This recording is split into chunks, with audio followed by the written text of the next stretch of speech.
Function of T is a vector with constant magnitude. बेटा ये constant magnitude है और हमने कहा था वेक्टर के कांस्टेंट होने के लिए मैग्नीट्यूड के साथ साथ क्या होना चाहिए सर, डायरेक्शन भी कांस्टेंट होनी चाहिए। क्या इन्होंने कांस्टेंट डायरेक्शन दी है? नहीं दी है। तो कह रहे हैं तो are dot d are by d T की वैल्यू 0 होगी। सबसे पहले बच्चों से गलती क्या होती है इस तरह के क्वेश्चन में, देखो since direction is not given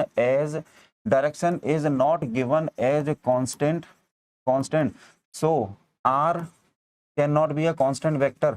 मतलब कि we can not take that R is a constant vector. So we can not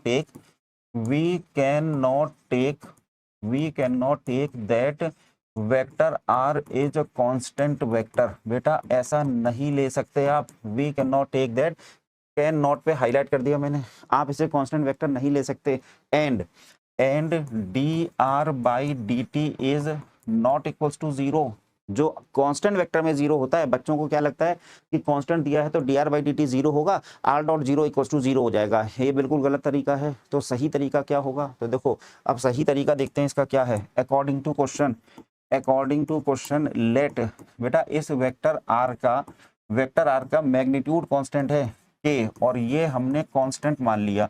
ऐसा हमने नहीं लिखा, इन्होंने बोला है कि let vector R equals to constant K.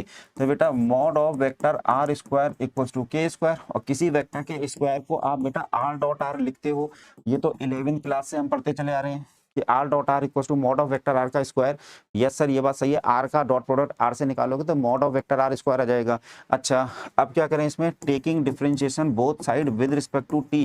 तो बेटा टी के रिस्पेक्ट में डिफरेंशिएशन जरा दोनों तरफ कर देते हैं, तो D by d T of के स्क्वायर। अब इसमें वो प्रोडक्ट फॉर्मूला जो अभी पढ़ाया था, are dot d are by d T plus D R by d T dot are.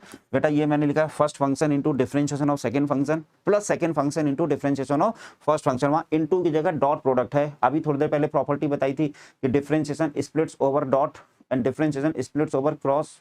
तो बेटा ऐसे स्केलर ट्रिपल प्रोडक्ट में भी स्प्लिट हो जाता है। थोड़ी देर पहले जनरल प्रॉपर्टीज पढ़ाई थी। और कांस्टेंट का डिफरेंशिएशन 0। बेटा डॉट प्रोडक्ट कम्यूटेटिव भी होता है, ए डॉट बी लिखो या बी डॉट ए लिखो, बात एक ही है। तो इस जगह अगर मैं आपसे बोलूं कि मैं इसको ऐसे लिखने जा रहा हूँ, are dot d are by d T plus are dot d are by d T, मैंने दोनों को बेटा बी डॉट ए को ए डॉट बी में कन्वर्ट कर दिया। तो इस जगह से मुझे पता चल गया R dot d are by d T equals to 0 and hence we have shown that. बेटा प्रूफ हो गया, इस बात को प्रूफ कर लो। अब जितने मार्क्स का क्वेश्चन आए उतने मार्क्स आपके हैं। ये आता है पेपर में, हर यूनिवर्सिटी के सेमेस्टर एग्जाम में कभी ना कभी ये क्वेश्चन पूछा गया है। तो एक क्वेश्चन आपका रेडी हुआ यहाँ पर।